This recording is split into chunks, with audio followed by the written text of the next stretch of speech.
Tari Sufi, tarian asal Persia yang nampak misterius dengan gerakan berputar-putar dan tenor yang mengembang, ternyata memiliki filosofi yang mendalam mengenai kematian serta cinta kepada Tuhan dan sesama. Berawal dari ungkapan kesedihan, tari ini kini sudah mendunia. Tari ini terinspirasi dari seorang penyair Sufi, Jalaluddin Rumi, yang mengekspresikan kesedihan atas kematian guru spiritualnya dengan berputar-putar selama 3 hari 3 malam.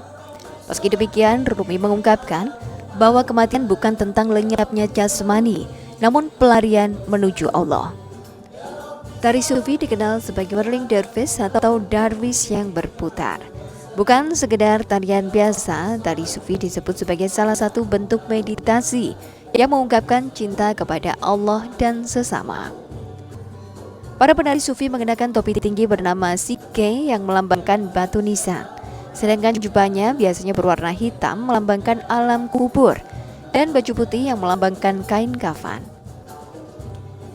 Gerakan dalam tarian Sufi bukanlah gerakan sembarangan.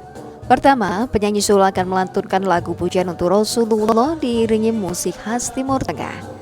Kemudian para penari akan saling membungkuk satu sama lain dengan kedua tangan disilangkan mencengkeram pundak, yang berarti kerendahan hatian di hadapan Tuhan.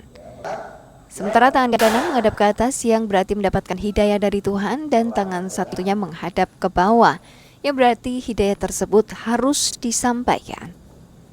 Untuk melakukan gerakan berputar, kaki kiri digunakan sebagai tumpuan. Gerakan ini menyimpulkan bahwa segala sesuatu harus berputar sesuai jalurnya dan menganggap seperti tawaf. Putaran dilakukan berlawanan dengan arah jarum jam. Tari Sufi sering disebut sebagai tarian pengingat kematian karena filosofi atribut hingga gerakan yang menyimbolkan kematian. Bukan sekedar menari, selama melakukan gerakan berputar, penari terus berzikir. Kunci agar tidak pusing adalah ketenangan dan fokus. Salah satu pelopor tari Sufi Nusantara, Budi Harjono, mengungkapkan keindahan filosofi tari yang dipelajarinya sejak tahun 2009. Sejak saat itu, Abah Budi menggunakan tari Sufi sebagai media dakwahnya. Sudah 5.000 lebih penari Sufi yang dilahirkannya, tak hanya di Indonesia namun hingga luar negeri. Lantas dari gerak memutar itu, yang kanan ini menyimbolkan doa sebenarnya. Begini kan, koneksitas hati dengan Allah tidak boleh putus.